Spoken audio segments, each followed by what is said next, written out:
Hi, my name is Greg Nance. I'm the CEO of Dyad.com, an organization that helps talented and motivated students learn about the university admissions process and earn scholarships to pursue their dream abroad. It's an honor to collaborate with the Institute of International Education in the PEER project in conjunction with this video series on the personal statement, the CV and recommendation letters, three bedrocks of the university application process. In our first video here today, we're going to be sharing insight about how to create a compelling personal statement. And we're going to answer 5 key questions in today's video tutorial. Number 1, what is the personal statement? Number 2, who will be reading my personal statement and how will they evaluate the personal statement? Number 3, we're going to answer the question, what are the top goals for my personal statement? 4th, what are the key weaknesses that I should avoid in my personal statement? And 5th and finally, how I can get started in writing a great personal statement. So let's begin at the beginning. What is the personal statement?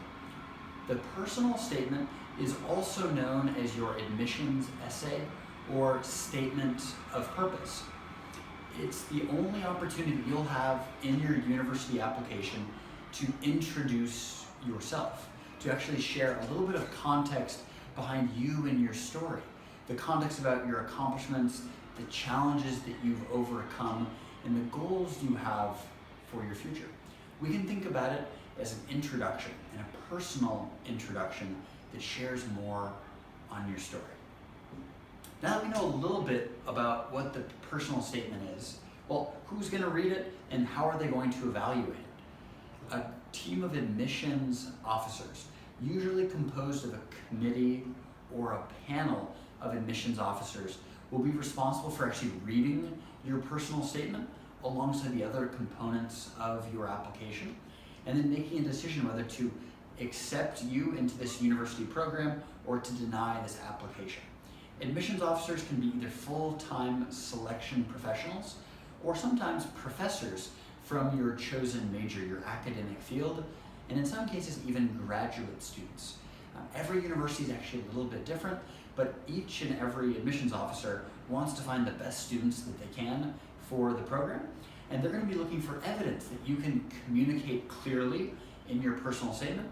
They're going to look for evidence that you are ambitious and resourceful and looking to make the most of the university experience, and that you have something that you can contribute, something that you can share as part of your academic background, your personal life story.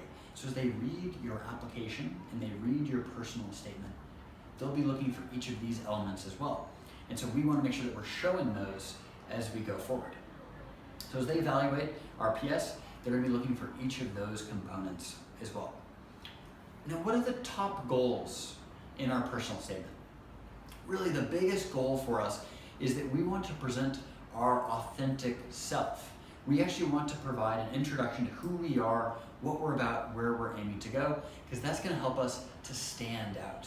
We have to remember that we're not the only ones applying for university. In fact, for every one opening, there could be 2, 3, 4, 5 applicants for a very limited number of seats in university. And so we want to stand out. That's a chief goal, that's a top objective in our personal statement.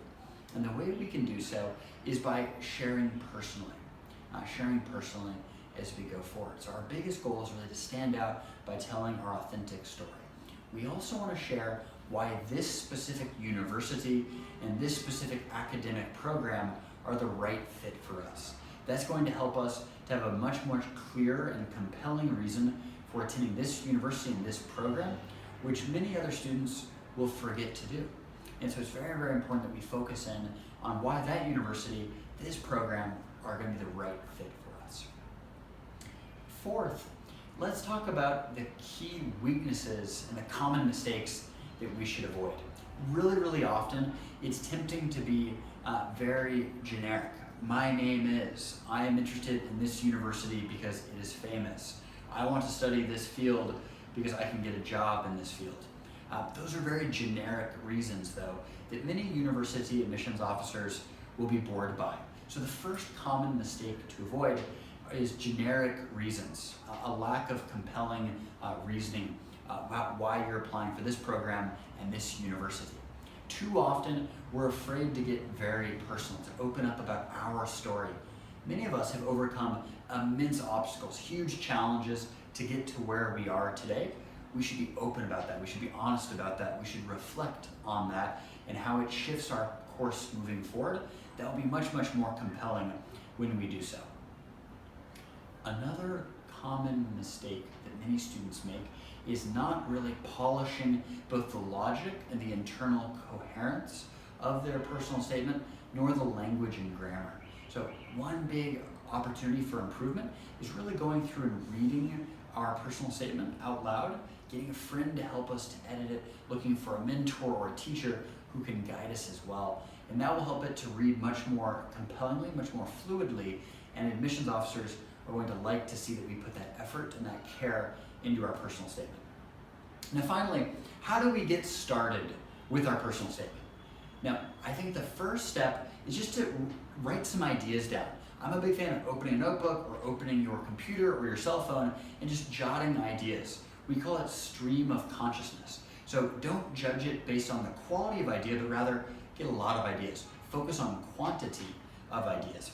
I then like to circle or highlight the ideas that I think are strongest, and then to start really putting those into an outline of sorts for how they might fit together into an essay. I'll then maybe make an arrow or circle the big point that I want to start my personal statement off of. I look for evidence of the positive characteristics that I want to highlight. And then I do a little bit of research about why this specific university, this specific program are the right fit for me. And that research means that there's a lot of strong meat on the bones of this essay as we go forward. And from there, I call it the sloppy copy, where actually we take these different ideas and we start slotting them in to an actual essay.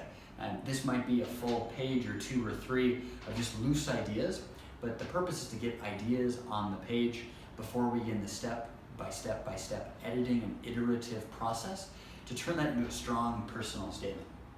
Now, I know we've covered a lot of ground in this introduction to the personal statement, but actually we're just getting started. In part 2, the advanced best practices of the personal statement, we'll dive in even deeper and talk about strategy and tactics to turn your ideas into an excellent personal statement. It's been an honor and privilege sharing a few of our ideas and insights today on the personal statement, and we look forward to seeing you for the rest of our series on the CV and recommendation letter, along with part 2 on advanced best practices. Again, this is Greg Nance from Dyad.com, wishing you the very best on your journey moving forward. Thank you.